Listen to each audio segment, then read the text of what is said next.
रामायण में तुलसीदास कहते हैं मम गुण गावहूं, मेरा गुण गाते हुए आप जंगल को लौट जाएं।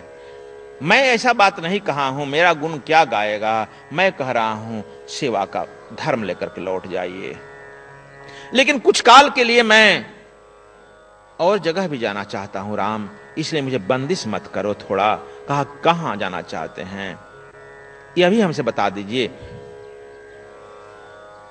जहां मैं अलर्ट कर सकूं लोगों को। कहा कि नहीं, अब हमसे तुम निश्चिंत रहो, मैं सोमनाथ जाना चाहता हूं। मैं भगवान शंकर के छत्र छाया में कुछ दिन तप करना चाहता हूं। जब मैं सोमनाथ की यात्रा पर गया था तो जाने और अनजाने एक ऐसे जगह पहुंच गया कि एक दुबला पतला ब्राह्मण, लाल वस्त्र, केवल धोती पहना, और उतना ही क्रोध से तलमल तलमल एकदम दुबला पतला कांप रहा था। हमारे साथ 25-30 आदमी थे, कांप रहा था, कोठरी खोल रहा था। मैं जाकर प्रणाम किया, इस तरह से किया। मैंने प्रणाम, दंड प्रणाम भी नहीं किया। तो हम उसके दूसरे दिशा में चले गए। हम कहें क्या आप परशुराम ही हैं क्या? अब तुम लोग मैं बता दूं, सब लोग मिल जाता है। हमने कि जरा मुंह खोल लीजिए ऋषिवर, इस बार मुंह खोल लीजिए। बड़ा आंखें गड़म करके इधर देखा हमारे तरफ, कहा कि आगे चले जाइए।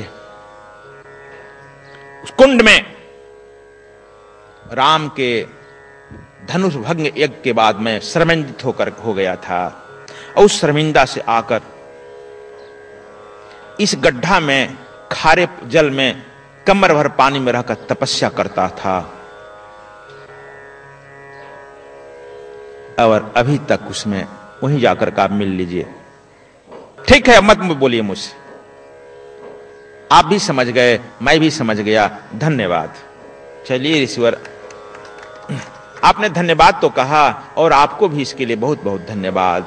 यह मैं कहता आंखद लेखी सारे, मैं कहता हूं परशुराम अभी भी हैं, अभी चूंकि अमर हैं, और तुम लोगों को हमसे मिलना है तो यहां भी मिला देंगे, नहीं तो अभी सोमनाथ के मंदिर से 3-4 किलोमीटर आगे उस गड्ढा में खार जल है, और उसी में खार वह जो है कहे कि इसके बाद मैं यहीं आकर तपस्या लीन हो गया।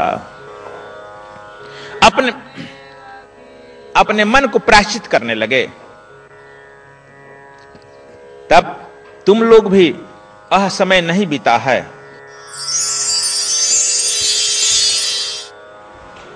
भगवान राम की शादी 18 साल में हुआ है।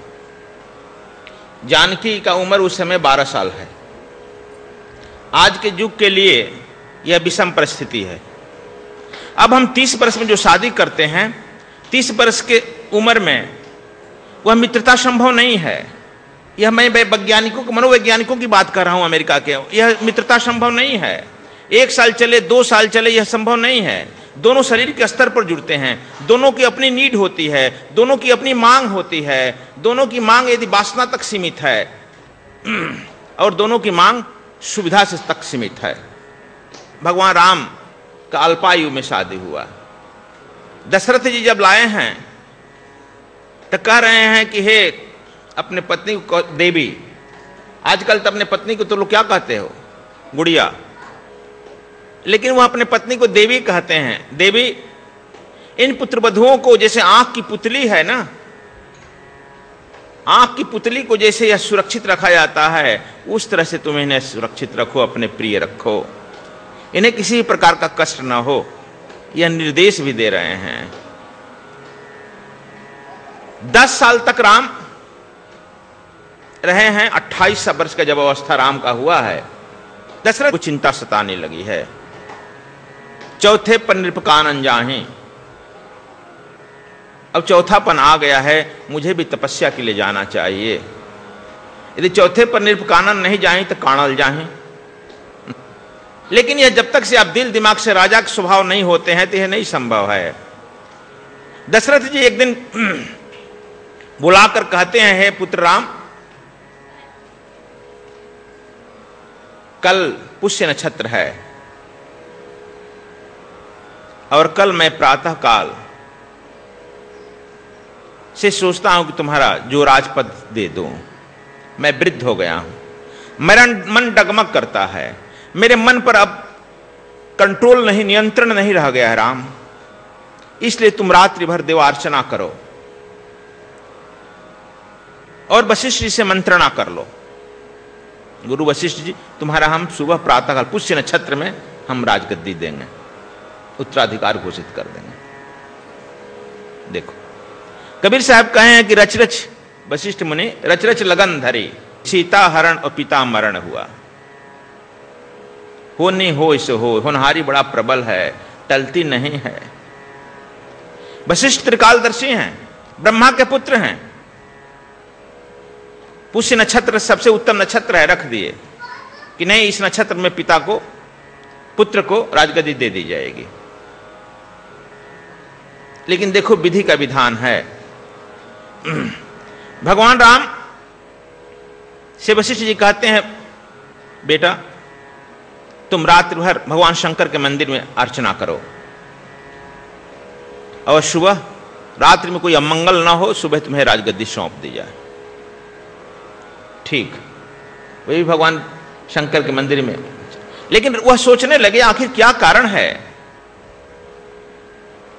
कि एक बायक हमें राजगद्दी सौंपने की बात होने लगी। जब यह किसी को जो राजपद दिया जाता है, राजपद दिया जाता है तो 6 महीने पहले से तैयारी की जाती है, लेकिन यहां एक दिन का भी समय नहीं दिया गया। पिताजी क्या संकित हैं, क्या अपने पहले के किए गए कर्मों का फल भोगने से अब तैयार नहीं है क्या? प्रत्येक पुत्र भी सोचता है। हम कितना ही छिप कर पाप करें, सोचते हैं कि वह नहीं समझता, लेकिन हमारा पुत्र उसे ग्रहण कर लेता है, बहुत सेंसिटिव होता है, गर्भ काल में ही ग्रहण कर लेता है। राम भी सोचते हैं, मेरे राम भी सोच रहा है।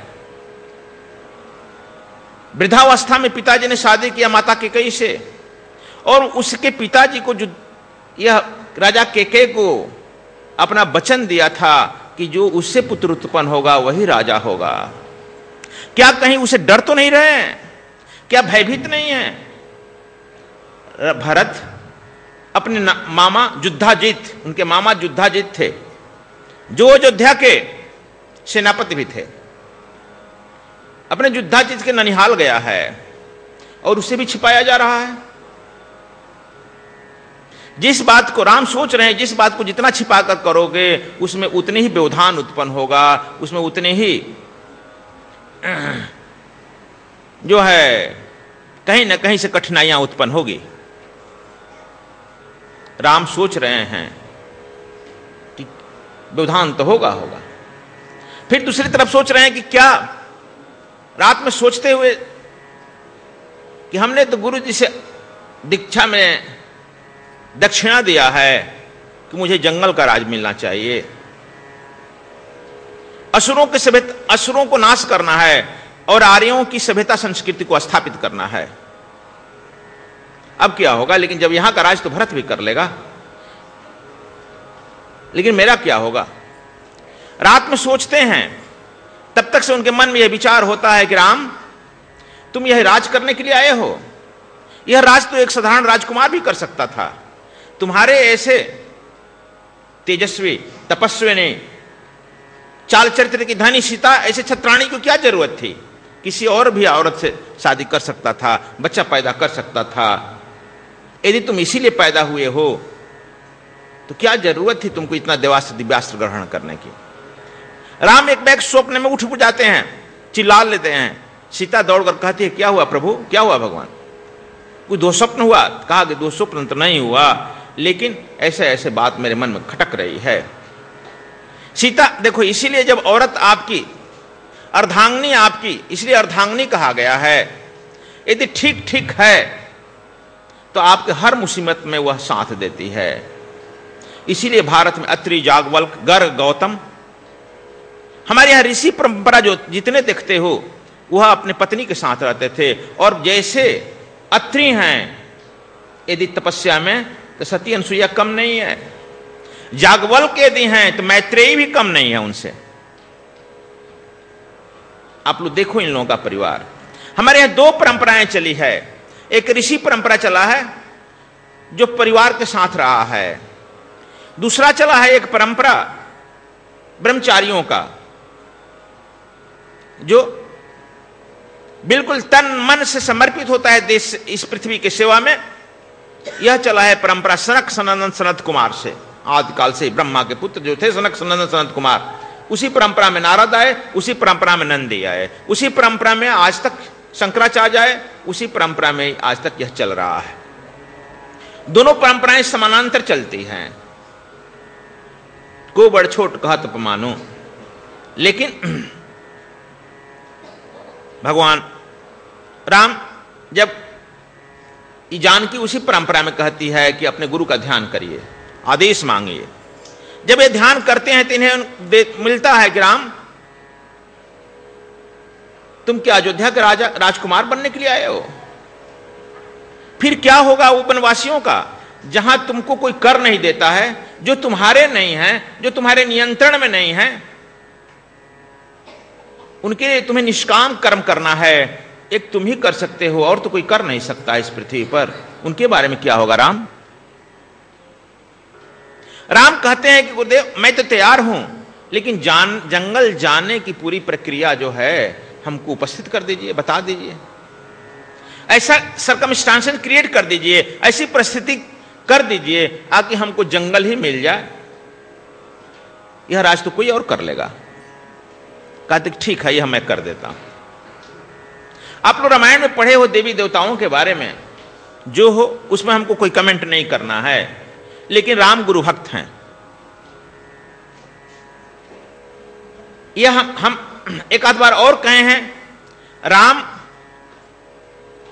रामायण और महाभारत दो युद्ध हुआ है। मैं गुरु भक्त और गुरुद्रोहियों में एक तरह से युद्ध हुआ है। राम गुरु भक्त हैं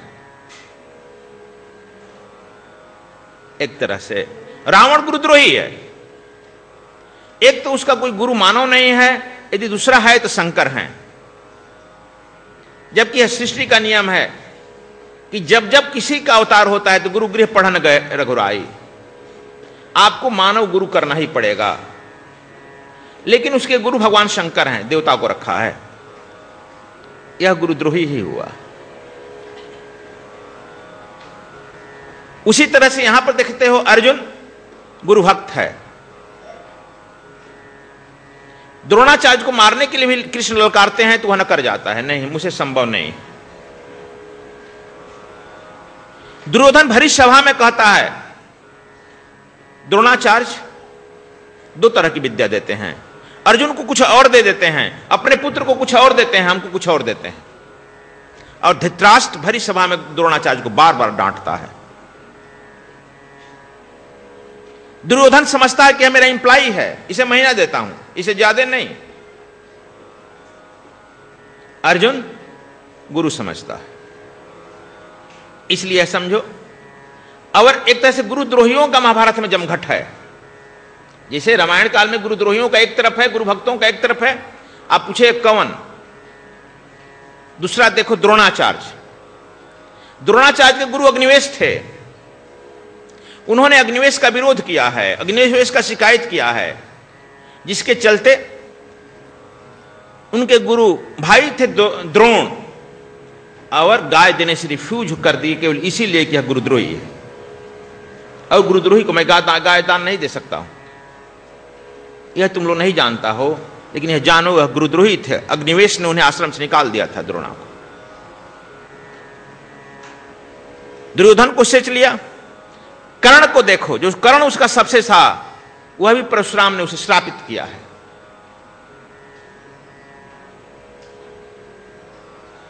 लगभग दुर्योधन के पक्ष में सारे लोग गुरुद्रोही हैं। अर्जुन के पक्ष में सारे लोग गुरु भक्त हैं। कृष्ण भी गुरु भक्त हैं, अपने संदीपनी के कार्य को करने के लिए निकल गए हैं। राम के भी पक्ष में वही है। तो जिस पर गुरु की कृपा होती है, सृष्टि में और की कृपा की जरूरत नहीं होती है। एक गुरु जिस पर कृपा कर देता है, उस पर सारे देवी देवताओं ग्रह नक्षत्रों का अपने आप कृपा हो जाता है। तो आप लोग इसीलिए कहा गया है बंदव गुरुपद नख मणिगण ज्योति जय सुमिरत दिव्य दृष्टि ही होती। तुलसीदास भी अवसर पाते ही गुरु की वंदना करने लगते हैं बार बार। तो यहां भगवान राम जब गुरु की आराधना करते हैं तो उनमें आता है यह विजन, राम यह काम मैं कर देता हूं, तुम तैयारी करो। बड़े प्रसन्नता से उठते हैं और कहते हैं आर्यपुत्री आदेश हो गया, तैयारी करो, सुबह हम लोग को वनवास निकलना है। वह भी बड़ी प्रसन्न हो जाती है, ठीक है हम लोग। सुबह होता है तब तक से सुमंत जी पहुंच जाते हैं। सुबह सुबह सुमंत को देखकर, सुमंत कोई नौकर नहीं है, सुमंत कोई चपरासी नहीं है, सुमंत दशरथ के अत्यंत प्रिय सलाहकार है, मंत्री हैं। बहुत आपातकाल में उन्हें भेजते हैं, अपना ही प्रिय समझकर भेजते हैं। राम के द्वारे पर जब सुमंत खड़े हैं तो राम बाहर निकल कहते हैं सुमंत काका आप कैसे आ गए? पिताजी का आज्ञा है, मैं तो आ ही रहा था स्नान ध्यान करके, कुछ बात विशेष हो गई क्या? कुछ नहीं बोले। राम उनके साथ साथ चल दिए। जब वो आते हैं तो देखते हैं कि पिताजी गिरे हुए हैं। माता कैकेयी नागिन का रूप बनी हुई है। सद्गुरु स्वामी कृष्णायन जी महाराज का छत्तीसगढ़ कार्यक्रम 3 जनवरी से 5 जनवरी 2015 तक सद्गुरु धाम आश्रम गौरखेड़ा, तहसील तिल्दा न्योरा, जिला रायपुर में आयोजित किया जा रहा है। छत्तीसगढ़ में ब्रह्म दीक्षा का कार्यक्रम 5 जनवरी 2015 को आयोजित किया जाएगा। पंजीकरण एवं अन्य जानकारी के लिए संपर्क करें। आचार्य संतोष शर्मा 09390903477। आचार्य पवन अग्रवाल 07889120006। सद्विप्र समाज सेवा चाल चरित्र चिंतन के धनी विशेष प्रज्ञावान व्यक्तियों का संगठन है, जिनमें शूद्रोचित, वैश्योचित, क्षत्रियोचित और ब्राह्मणोचित सभी गुणों का समावेश है। सद्गुरु स्वामी कृष्णायन जी महाराज के आशीर्वाद से सद्विप्र समाज सेवा राष्ट्रीय और अंतर्राष्ट्रीय स्तर पर आत्म मोक्ष हेतु साधना और जगत हित हेतु निष्काम कर्म में प्रयासरत है। पृथ्वी एक, सूर्य एक, फिर धर्म कैसे अनेक। वर्तमान समाज में जाति, पंथ, संप्रदाय, आर्थिक संपन्नता और रंग रूप के आधार पर फैली भेदभाव की मानसिकता का रूपांतरण कर सद्विप्र समाज सेवा संपूर्ण मानवता को ईश्वर से जोड़ने का कार्य कर रही है। सद्गुरु धाम आश्रम में दिव्य गुप्त विज्ञान, तांडव, शिव कीर्तन, स्वरोदय साधना, चरम निर्देश, त्राटक और कुंडलिनी जागरण के माध्यम से आध्यात्मिक जागृति का कार्य निरंतर हो रहा है। विश्व में सामाजिक और आध्यात्मिक क्रांति लाने के लिए सद्विप्र समाज सेवा विश्व की सद्वृत्तियों का आवाहन कर रहा है। विश्व के नव सद्विप्रों एक हो, जाति पाति से रिश्ता तोड़ो, भाई से भाई का नाता जोड़ो। अधिक जानकारी के लिए संपर्क करें। सद्गुरु धाम आश्रम H243 कुंवर सिंह नगर, नीलोठी मोड़, नांगलोई, दिल्ली 09868886830 09818019199।